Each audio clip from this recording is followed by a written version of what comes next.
இன்றைக்கி என்ன அப்படின்னா, அந்த எடுத்த பொருளை எடுத்த இடத்துல வைக்கிறது, ஆர்கனைஸாக வைக்கிறது, நீட்டாக வைக்கிறது, இதெல்லாம் நம்மளுக்கு சுட்டு போட்டாலும் வராது வேலை. நானும் எடுத்த பொருளை எடுத்த இடத்துல வைக்கணும், நம்மளும் நீட்டாக வச்சுருக்கணும், நம்மளும் அழகாக வச்சுருக்கணும் அப்படின்னு நினைக்காத நாள் இல்லை. நினப்பில் மட்டும்தான் அதெல்லாம் இருக்குது. எடுத்த இடத்துலே கொண்டு போய் அந்த பொருளை வைக்கவே மாட்டேங்குது. எனக்கு என்ன தோணுது அப்படின்னா, நம்ம மூளையில் அதுக்கான ஒரு சக்தி இல்லை வேலை. ஆர்கனைஸாக வைக்கிறதுக்கான சத்தோ இல்லை நரம்போ ஏதோ ஒரு கன்றாவி நம்ம மூளையிலே இல்லை வேலை. எனக்கு இன்றைக்கி தான் அதுவே தோணுச்சு. நம்ம பல டைலாக் சொல்லலாம்.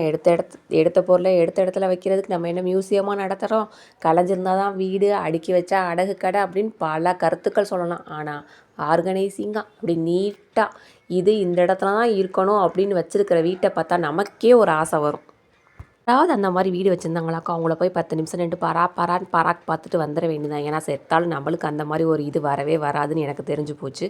நான் நல்லா தச்சு கொடுக்குறேன் அப்படின்னு தெரிஞ்சதுக்கப்புறம் நீலாம் சென்னையில் வந்து தச்சின்னா சென்னையில் வந்து தச்சிங்க அப்படின்னா நல்லா காசு வரும். இதுக்கெலாம் இந்த ப்ளவுஸ்க்கெலாம் இவ்வளோ காசு வாங்குவாங்க, அந்த ப்ளவுஸ்க்கெலாம் அவ்வளோ காசு வாங்குவாங்க, நிறையா காசு சம்பாதிக்கலாம் அப்படின்னு சொல்லுவாங்க. ஏன் நம்ம இருந்த இடத்துலேருந்தே நிறையா சம்பாதிக்க முடியாது? அங்கே போய் தான் நிறையா காசு சம்பாதிக்க முடியுமா? நம்ம இருக்கிற இடத்துல நம்ம ஊரில் இருந்து ஏன் நம்ம நிறையா காசு சம்பாரித்து காட்டக்கூடாது அப்படின்லாம் தோணும். ஒரு நாளைக்கு நான் மேக்ஸிமம் அதாவது மினிமம் 200 ஸ்டிச் பண்ணுவேன்.